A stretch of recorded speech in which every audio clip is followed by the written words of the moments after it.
Kepemimpinan tidak hanya dilihat dari buku saja, akan tetapi dapat dilihat dari penyiapan sesuatu secara berencana dan dapat melatih calon-calon pemimpin.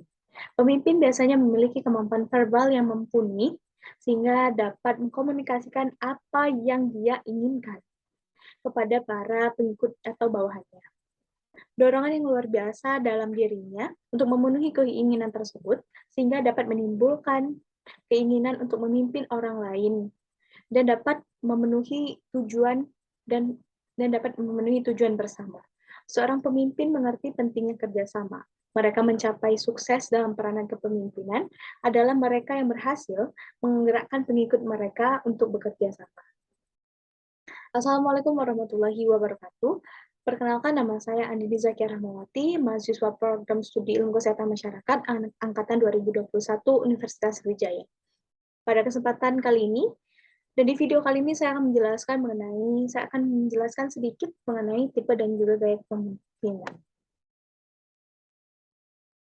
Kepemimpinan about leadership. It's how a leader deals with an unpredictable event that threatens the organization and the public.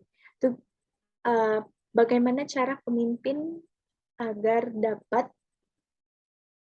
dapat menyelesaikan masalah yang ada atau masalah yang sebenarnya tidak diinginkan di organisasinya dan juga di publik. Oke, di sini ada definisi kepemimpinan menurut para ahli, ada 3, yaitu dari Janda tahun 1960, Roach Behling tahun 1984, dan Hempel and Cones pada tahun 1997.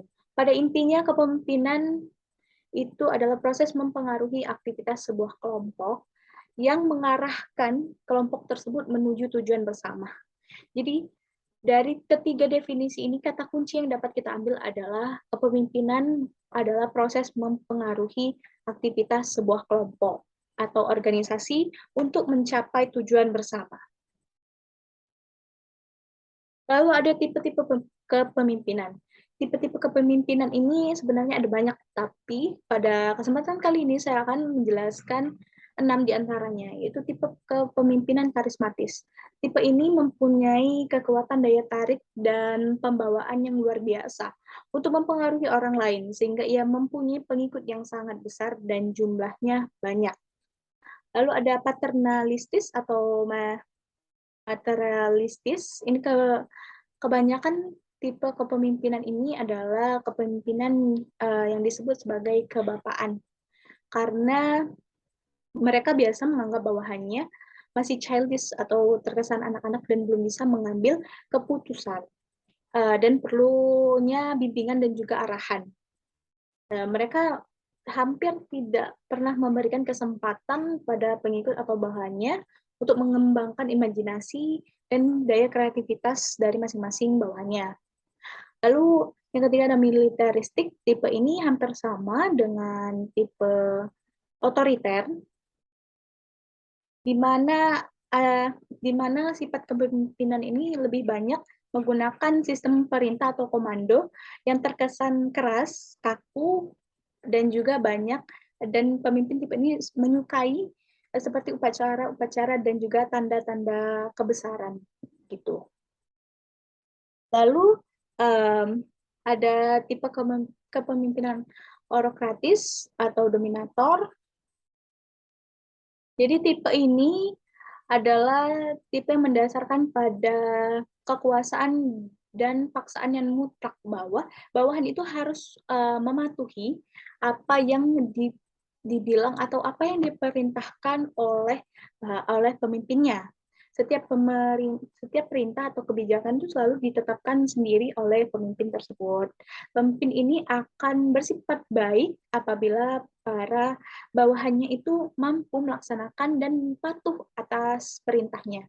Lalu ada laissez-faire. Jadi tipe ini membiarkan kelompoknya untuk melakukan kebebasan dalam melaksanakan tugasnya. Jadi bisa dikatakan pemimpin ini seringkali tidak berpartisipasi sedikit pun dalam kegiatan kelompoknya. Pemimpin hanya berfungsi sebagai suatu simbol dan tidak memiliki arti yang jelas di dalam kelompok tersebut. Lalu ada yang terakhir, tipe demokratis. Tipe ini berorientasi pada bawahan yang pada pemimpin yang memberikan bimbingan kepada bawahannya.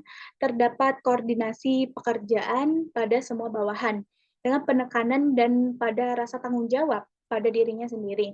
Kerjasama yang baik, kekuatan pemimpin ini tidak terletak pada pemimpinnya, tapi pada partisipasi aktif dari bawahan atau anggotanya. Oke, lalu ada gaya kepemimpinan. Jadi gaya kepemimpinan ini merupakan suatu cara yang digunakan dari seorang pemimpin dalam mempengaruhi perilaku orang lain. Gaya kepemimpinan ini merupakan norma perilaku yang dipergunakan oleh orang lain untuk mencoba mempengaruhi orang banyak, seperti itu. Pada dasarnya di dalam setiap gaya kepemimpinan ada dua unsur utama. Yang pertama adalah unsur pengaruh atau directive behavior dan juga unsur bantuan atau supporting behavior. Jadi di sini ada 4 gaya kepemimpinan. Yang pertama karismatis, seperti yang telah saya jelaskan tadi. Karismatis itu adalah gaya kepemimpinan yang mampu menarik atensi banyak orang karena berbagai faktor yang ada pada dalam diri pemimpin itu sendiri. Mungkin kecakapan pada saat dia berbicara dan mampu meyakinkan orang banyak. Lalu ada kepemimpinan gaya otoriter. Nah, gaya otoriter ini adalah kepemimpinan yang memusatkan segala keputusan dan kejadian yang diambil dari dirinya sendiri secara sepihak gitu. Pemimpin yang menjalankan gaya kepemimpinan ini berperan sebagai pengawas terhadap segala aktivitas anggotanya. Tidak ada alasan lain untuk anggotanya untuk menolak perintah dari pemimpin gaya ini. Gaya kepemimpinan otoriter ini menganggap semua orang itu adalah musuh, entah itu bawahannya ataupun rekan kerjanya. Lalu yang terakhir ada gaya kepemimpinan demokratis. Gaya kepemimpinan demokratis ini adalah gaya pemimpin yang memberikan wewenang luas kepada bawahannya setiap ada permasalahan, selalu mengikutsertakan bawahannya untuk bermusyawarah dan juga berdiskusi dalam menyelesaikan masalah tersebut. Selain itu, anggotanya diberi kebebasan untuk menyelesaikan masalah yang dihadapinya sendiri tanpa melibatkan pemimpin. Terakhir ada gaya kepemimpinan moralis. Nah, moralis ini lebih ke emosional atau pemimpin yang mendasari dengan suasana hati.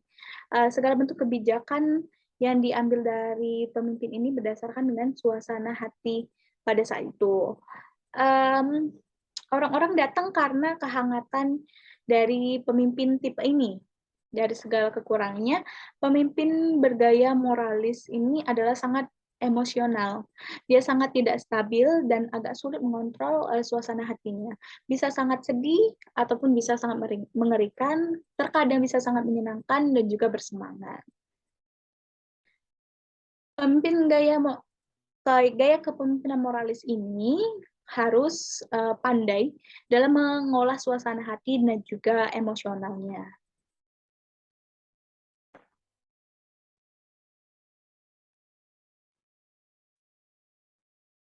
Pada dasarnya tipe kepemimpinan dan gaya kepemimpinan itu bukan suatu hal yang mutlak untuk kita terapkan. Karena pada dasarnya semua jenis gaya dan tipe kepemimpinan itu memiliki keunggulan masing-masing.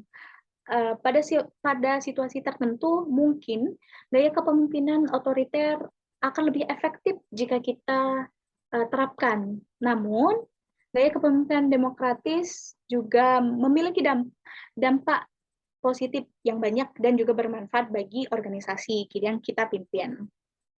Tergantung pada situasi dan juga kondisi yang tepat, diterapkannya gaya kepemimpinan yang sesuai dan juga relevan berdasarkan kondisi organisasi yang kita pimpin. Sekian apa yang dapat saya sampaikan di video kali ini. Saya mohon maaf apabila ada kekeliruan dalam penyampaian materi. Bila taufiq wal hidayah, wassalamualaikum warahmatullahi wabarakatuh.